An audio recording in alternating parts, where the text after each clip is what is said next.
Phasmophobia by Alan Wake. Something had shifted. The investigators saw immediately. Ghost hunting contracts for GHD were always strange, but this was something else. Beyond the obvious change in the room, the television sets, the chalk drawings, there was something more subtle. A dark and unseen presence pressing against the fabric of reality, about to rewrite things for an unknowable purpose.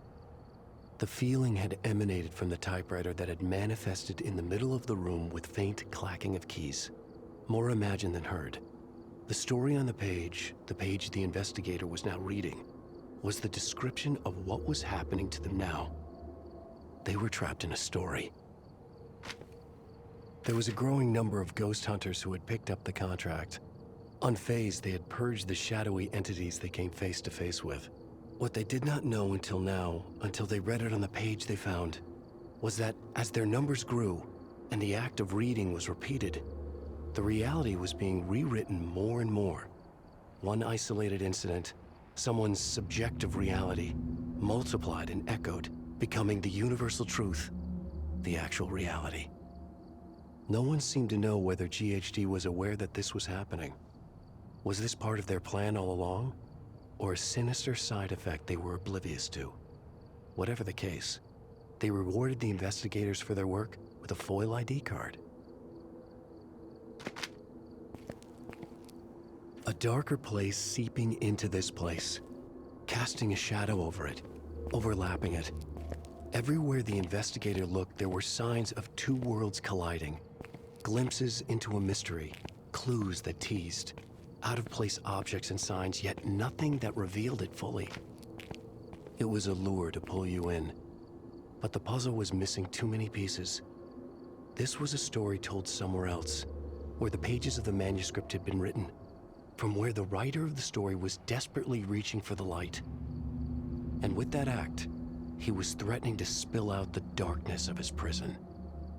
This was where the angel lamp charm also came from, where it held much more power than it ever could here. Once, the handcrafted dolls had served another purpose and been involved in a case conducted by a different investigator. The investigator scanned the room with the UV light. As foretold on the page, an uneven spiral of words emerged, glowing in the violet dimness. Rational mind could not make sense of it. It came across as nonsense.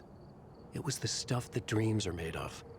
And as such, it held within it great power and hidden meanings that were hopelessly lost in translation as they traveled across realities to seep out here. Only its writer knew what it meant, and there was a fair chance that he too was barking mad. Once, the handcrafted dolls had served another purpose and been involved in a case conducted by a different investigator. Now, the writer had hijacked and retconned them to serve this story. Maybe there was a deeper meaning to it, or maybe it was just a convenience of circumstances.